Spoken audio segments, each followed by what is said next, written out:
पदम काव्य संग्रह का विमोचन हुआ। आगरा में प्रतिभा संपन्न कवयित्री श्रीमती पद्मावती पदम के काव्य संग्रह जीवन अपना एक समंदर का लोकार्पण शाम बाग फरहाज स्थित संस्कृति भवन में आगरा के गणमान्य साहित्यकारों द्वारा किया गया। मुख्य अतिथि समाजसेवी श्रीमती मधु बघेल ने अपने पति केंद्रीय स्वास्थ्य एवं परिवार कल्याण राज्य मंत्री प्रोफेसर SP सिंह बघेल के लोकगीत पुस्तक का अनावरण कर प्रकाशित संदेश का उल्लेख करते हुए पद्मावत की रचना धर्मिक मुक्त कंठा से सराहना की। वरिष्ठ साहित्यकार डॉक्टर राजेंद्र मिलन के अध्यक्षीय उद्बोधन में कहा कि कवित्री ने सामाजिक विषयंग प्रसंगों पर भावहीन काव्यात्मक ऊषा को अपनी लेखनी से बखूबी उबेरा है। ये कविताएं समय सामायिक प्रसंगों के रचनाकार के सकारात्मक दृष्टिकोण की खूबसूरत और मार्मिक अभिव्यक्ति हैं। विशिष्ट अतिथि एवं साहित्य भूषण से सम्मानित वरिष्ठ साहित्यकार सुशील सरित अशोक अश्रु विद्यासागर व स्वागत सोत्सव प्रोफेसर लवकुश मिश्रा ने पद्मावत की रचनाओं की शुभकामनाएं दी। समारोह का संचालन करते हुए सुप्रसिद्ध गायिका एवं कवयित्री श्रीमती निशिराज ने कहा कि छंदों के बंध से परे उन्मुक्त कविताओं का भाव प्रवण है आज के युग में महती आवश्यकता है। इस दौरान डॉक्टर असीम आनंद डॉक्टर इंदल सिंह इंदू ने पद्मा के व्यक्तित्व कृतित्व पर प्रकाश डाला। अमन गुप्ता, आगरा समाचार 24।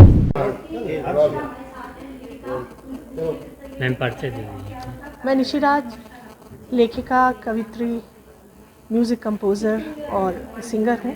आज ये पुस्तक का विमोचन हो रहा है, किस तरह की पुस्तक है, क्या संदेश देगी ये पुस्तक? पद्मावती पदम के द्वारा रचित ये पुस्तक जिसका शीर्षक है जीवन अपना एक समंदर। नाम से ही आपको बड़ी गहराई सी इसके शीर्षक में सुनाई दे रही होगी।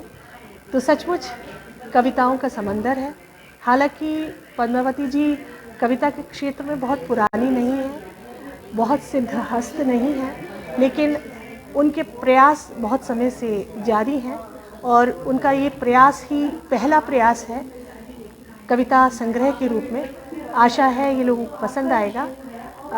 समंदर में जितनी गहराई होती है उसी तरह से भावों की गहराई को उन्होंने अपनी रचनाओं में पिरोने का प्रयास किया है और बहुत सुंदर सा छोटा सा प्रयास है। आप सभी लोग अपनी आशीर्वाद से नवाजेंगे, ऐसे मेरा पूरा विश्वास है।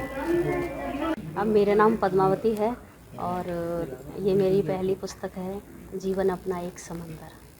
क्या विषय रहा है इसमें, क्या विषय? इसमें मैंने हर विषय पर अपनी रचना लिखी है, मन के भावों को पिरोया है और जब जैसा मुझे महसूस हुआ है कि पिताजी के पर लिखना चाहिए तो पिताजी पर, समाज में जैसी परिस्थिति देखी मैंने उस हर विषय पर मैंने उसमें। कितना समय लग गया इस रचना को तैयार? लगभग ज़्यादा नहीं, 6 महीने तो हो गए। किस तरह का संदेश बुक से आपके द्वारा जाएगा? इसमें मैंने ज़्यादातर अपनी नारी की पीड़ा को भी व्यक्त किया है और परिवार में भाई बहन बहू बेटी और किसान जनता नेता यानी कि हर विषय पर उनकी पीड़ा को ही ज़्यादातर व्यक्त किया है। खुशी भी हैं और कुछ गीत भी हैं, ब्रजभाषा के लोकगीत भी हैं। राजेंद्र मिलन, आज मैं डॉक्टर राजेंद्र मिलन, आज जो आपका ये जीवन अपना एक समुंदर का जो लोकार्पण समारोह हो रहा है उसकी मैं आज अध्यक्षता कर रहा हूँ। वैसे मैं आपके नगर का ही एक साहित्यकार हूँ और 70-80 वर्ष से साहित्य से जुड़ा हुआ हूँ। साहित्य के अंदर मैंने बहुत काम भी किया है और आपका स्नेह भी मुझे बरकरार मिलता रहा है। आज के बारे में मैं इतना कहूँगा कि जो पद्मावती पदम हैं वो हमारी नवोदित कवित्री हैं, उदीयमान प्रतिभा है और उसने ये किताब जो लिखी है इसके अंदर उसने जो हमारे सामाजिक राजनीतिक धार्मिक जितने भी हम संदर्भ में सोचते हैं उस पर उसने अपनी लेखनी से प्रकाश डाला है और ये किताब आपके सामने है आज जिसका लोकार्पण होने जा रहा है। बहुत बहुत धन्यवाद। आज यहाँ पर श्रीमती पद्मावती जी ने एक बहुत सुंदर काव्य का विमोचन किया है, जीवन अपना एक समंदर। तो ये अगर देखा जाए तो ये बहुत ही एक गहरा शब्द है। जीवन वास्तव में एक बहुत बड़ा समुद्र है। इसको समझना, इसमें रहना और इसमें तैरना ये बहुत असंभव सा भी लगता है और जो समझ जाता है तो उसके लिए बहुत संभव भी है, बहुत आसान भी है।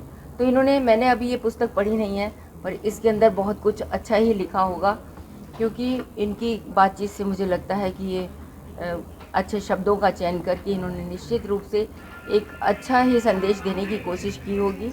तो मैं इनकी आज इस पुस्तक विमोचन के शुभ अवसर पर इनको बहुत बहुत शुभकामनाएं देना चाहूँगी कि इसी प्रकार अच्छी अच्छी चीज़ें जनता के बीच में पेश करती रहें और इनकी सराहना होती रहे, अपने मम्मी पापा का नाम रोशन करें। और मैं इनको बहुत बहुत धन्यवाद और आभार व्यक्त करती हूँ। Thank you so much. Agra में पृथ्वी